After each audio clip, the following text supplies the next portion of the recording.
est-ce parce que certains francs-maçons ont du mal à pratiquer une fraternité dont, par ailleurs, ils parlent si bien, qu'elle est un combat?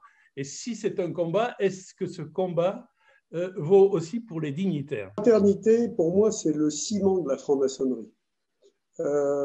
C'est ce que l'on découvre, et cette fraternité, elle ne s'impose pas à nous, elle se fabrique, elle se crée. C'est un peu comme la confiance dans la vie profane.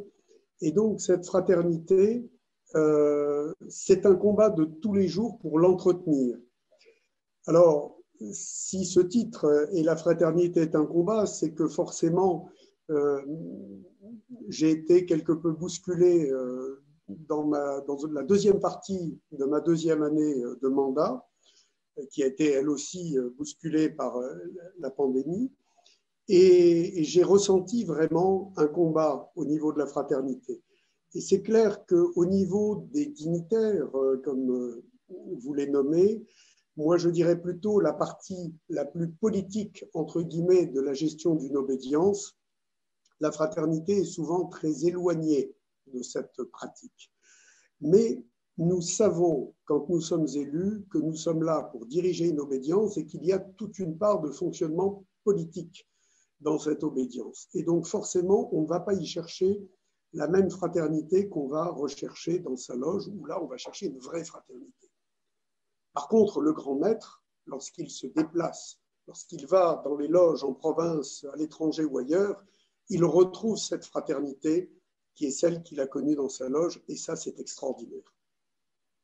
Dans votre entretien avec la Croix, vous dites à un moment donné, il ne faut pas entrer trop tôt en maçonnerie. Pourquoi? Il n'y a pas de règle, parce qu'il n'y a pas deux hommes et deux femmes qui se ressemblent, mais je pense qu'il faut un peu de maturité pour entrer en maçonnerie.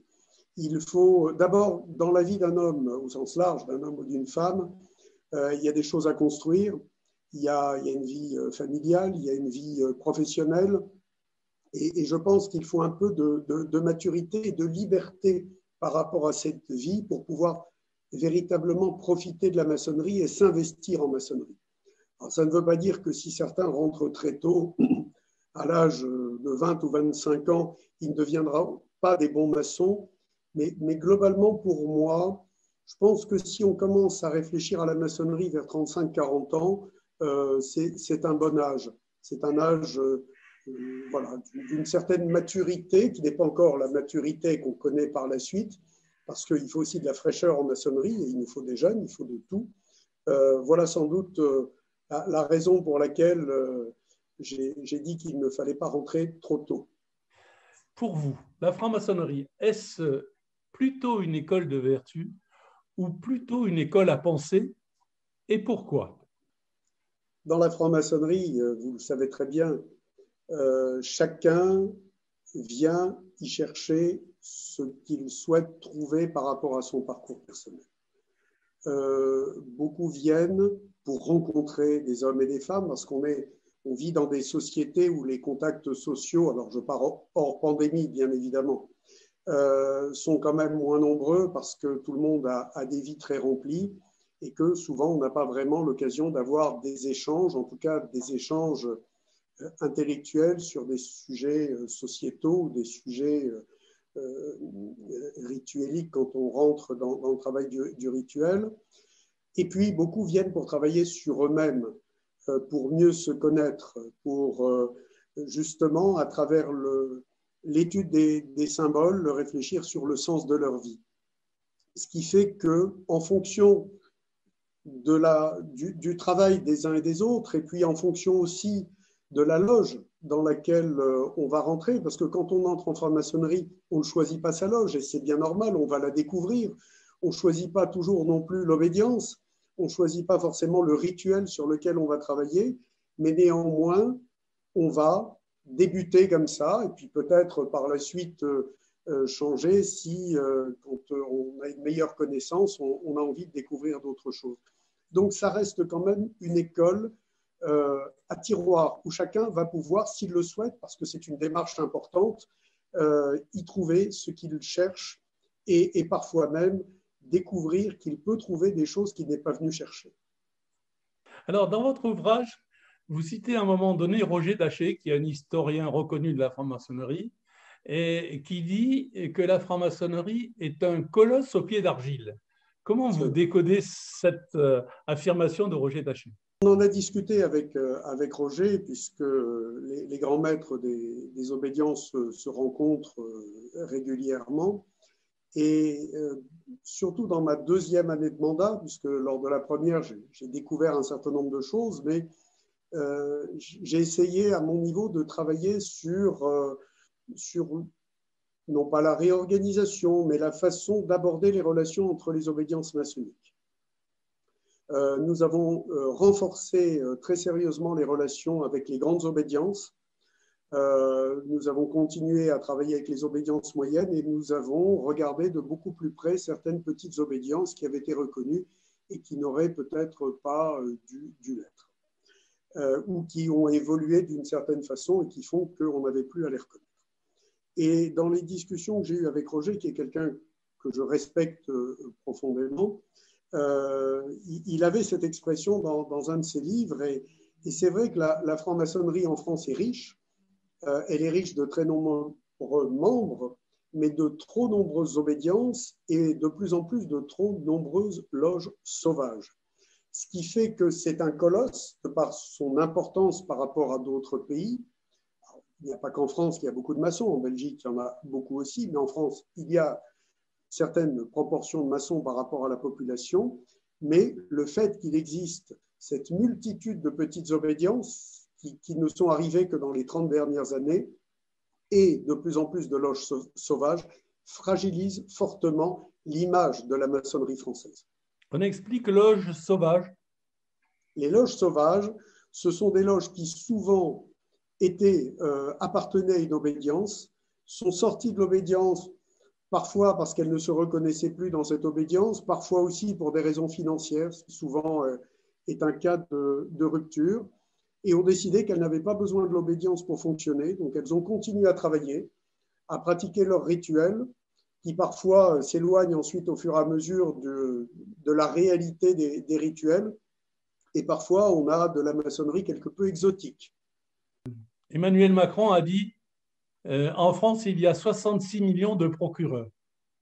Et la question que je poserai à Jean-Philippe Huff, est-ce qu'au Grand Orient de France, il y a 53 000 rebelles? Le Grand Orient de France est peut-être une de ses particularités, c'est qu'il est composé de frères et de sœurs qui ont la liberté de pouvoir s'exprimer. Mais dans une année difficile comme je l'ai passée, quand on voit que malgré tout ce qu'on pouvait imaginer, le rapport d'activité passe à plus de 80%, on se dit qu'il y a au moins 80% de sages. Alors, il y a en général 10% de loges qui, par principe, ne votent jamais le rapport d'activité, puisque les bons scores sont aux alentours de 90%. Donc, on peut se dire qu'il y a peut-être eu 10% de rebelles cette année dans l'obédience. Dans une année comme celle-là, avec la pandémie, avec tout ce qui nous est tombé dessus, franchement, c'est plutôt une obédience qui reste apaisée. On lit sur iram.be que la Chambre suprême de justice du Grand Orient de France a reçu une plainte contre le précédent exécutif que vous dirigiez. Est-ce une plainte sur le fond ou sur la forme? Est-ce un problème de procédure ou est-ce un procès de rebelle? Je pense que ce n'est pas forcément un procès de rebelle, c'est un procès d'une petite bande de voyous qui ont cherché à déstabiliser l'obédience depuis de nombreux mois, qui n'ont pas réussi et qui continuent à nous poursuivre de leur vindicte et qui ont certainement utilisé une loge que je ne connais pas, mais qui s'est fait manipuler. Cette plainte, on n'en parlera pas parce que elle vient d'être déposée, elle nous a été signifiée, il n'y a pas encore d'audience. Nous croyons savoir qu'il y a des faux en écriture dans ce document. Voilà, je ne ferai pas de commentaires et je ne ferai pas de commentaires non plus sur la justice. J'ai été président de la Chambre suprême de justice, donc j'ai une relation très forte avec la justice maçonnique de mon obédience quand elle fonctionne bien. Et j'espère, après quelques mois un peu compliqués en interne, qu'elle va se ressaisir également. Dans les escaliers du siège du Grand Orient de France, à la rue Cadet, apparaît la devise extraite de Citadelle de Saint-Exupéry: « Si tu diffères de moi, mon frère, loin de me léser, tu m'enrichis. » La question que je pose à un grand maître qui a vécu les difficultés de la grande maîtrise, est-ce que la franc-maçonnerie française pourra-t-elle un jour rassembler les obédiences qui feignent aujourd'hui de ne pas se reconnaître? Je pense que cette notion de reconnaissance est un vrai faux problème. Nous avons travaillé main dans la main pendant la pandémie parce que nous voulions, toutes les principales obédiences, que la maçonnerie française apporte un message clair à ses membres. Et nous avons donc travaillé avec le grand maître de la GLNF et avec le grand maître de la GLAMF, donc les deux principales obédiences dites régulières. Et à côté de ça, il y avait les obédiences libérales et adogmatiques.